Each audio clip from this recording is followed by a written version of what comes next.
Coming up on SBU TV, Sister Margaret addresses the St. Bonaventure community, and we take a peek at campus safety.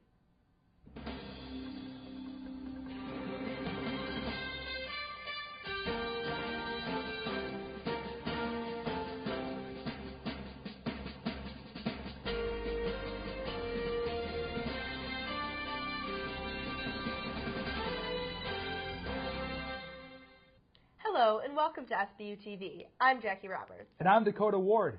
St. Bonaventure University President Sister Margaret Carney announced her retirement just a few short months ago. This week she invited SBU TV to her farewell press conference. Jackie talked to Carney about her experiences at Bonaventure and what she hopes to do next. When Sister Margaret Carney became university president 12 years ago, Bonaventure had many major concerns to address. One of the most significant, improving the reputation of the university's athletic department.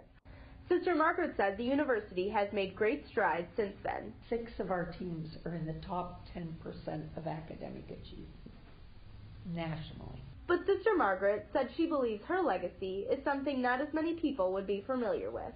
It was helping to establish the academic program evaluation committee process. We were better prepared for a Middle States accreditation than we have ever been.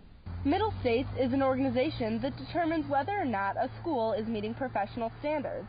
If a university falls below those standards, they lose all federal funding. Going forward with a new president, Sister Margaret says one thing in particular needs to change. We need to rethink how we want to teach the core so that everybody teaching it is feeling optimally invested. Sister Margaret says she will miss her role as president, and especially she will miss the students. So when I can save a student to get to the end of their Bonaventure journey, that's my best day. For SBU TV, I'm Jackie Roberts. Carney has taken a year of sabbatical where she hopes to lead more pilgrimages to Assisi. She said the year may be interrupted with obstacles related to her recent cancer diagnosis. Sister Margaret says she does not know who is likely to fill the role as interim president. A campus tragedy makes students think more about their daily routines. Ryan McDonough got the story. In light of the recent killing of Haruka Weiser at the University of Texas at Austin, campus safety at colleges all over the country is on everyone's radar. As the weather gets warmer, students tend to walk to their on-campus apartments from class. But light quickly turns to night.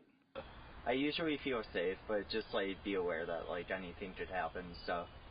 I mean, I think it is actually pretty dark at night now that I think about it. But like I said, I still don't really feel that unsafe. I guess it's just the campus. I've never really felt unsafe anywhere on this campus with anyone. Bonaventure is equipped with emergency phone devices, but perhaps said equipment could use a bit of a touch-up. For SBU TV, I'm Ryan McDonough. Information on campus safety is available on sbu.edu. Call Safety and Security at 716-375-2525 for any concerns. Virtual reality is here and ready to stay. I look into which headsets will give you the best experience. Fly over Mars. Take a trek through a prehistoric jungle. Tour a house that has not yet been built. It's called virtual reality, and as Jay Schaedler found out, all it takes is a special helmet and a glove, and you're off. Back when virtual reality started, it was very bulky. Now, all you need is cardboard and a cell phone, and you're ready to go. On the market today, there are hundreds of VR headsets to choose from, ranging from $6 to over $1,000. If you want a full-on experience, buy the Oculus for $600. If you want to save some cash, buy a Samsung VR for $99. If you don't want to spend money, just buy a Google Cardboard or make your own. Because I couldn't get my hand on a VR headset, I decided to grab my phone, download an app from the App Store, and try to experience the virtual reality. Let's go to the beach, eat, let's go get a wave. They say what they gonna say. The virtual experience is rapidly changing. Might as well join the current. With SBU TV, I'm Dakota Ward. To find more VR headsets, go online and browse. Celebrities and fans mourned across the world when the music business lost one of its biggest names yesterday. Here's CNN with the story. We're gathered here to get through this As the shocking news spread that Prince had died at age 57, millions took to social media to express their grief, including fellow musicians. Lionel Richie was in total shock. So many wonderful memories. Lenny Kravitz paid tribute to my musical brother, my friend, the one who showed me the possibilities within myself. Mick Jagger called Prince one of the most unique and exciting artists of the last 30 years. Stevie Nicks was one of many to borrow Prince's lyrics, tweeting, "This is what it sounds like when doves cry." Ariana Grande saluted an artist who showed true creative freedom and challenged all barriers.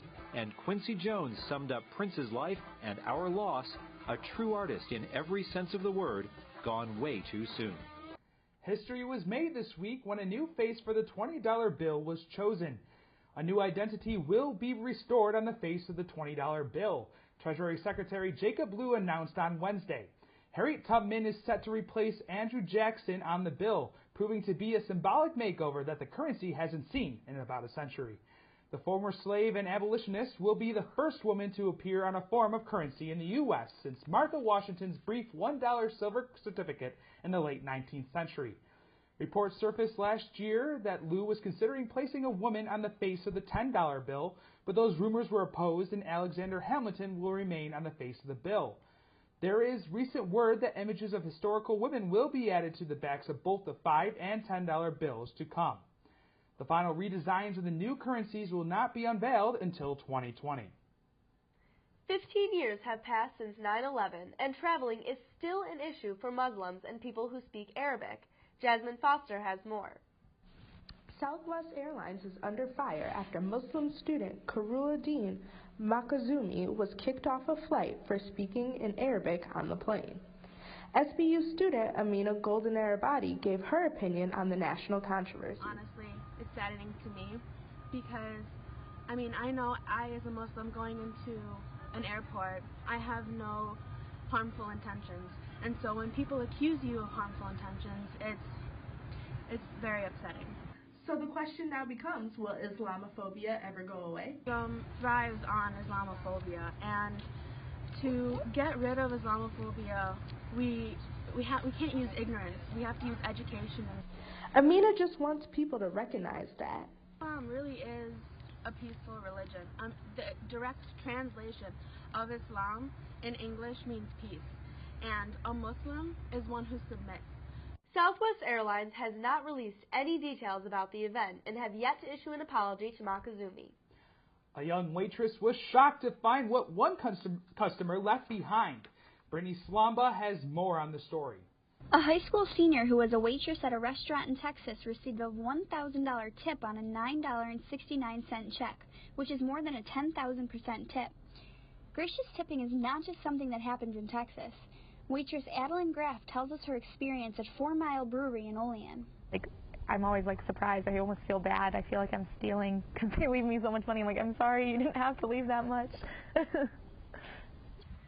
Not many of us are able to leave a $1,000 tip, but how many of us are gracious when it comes to leaving tips at restaurants?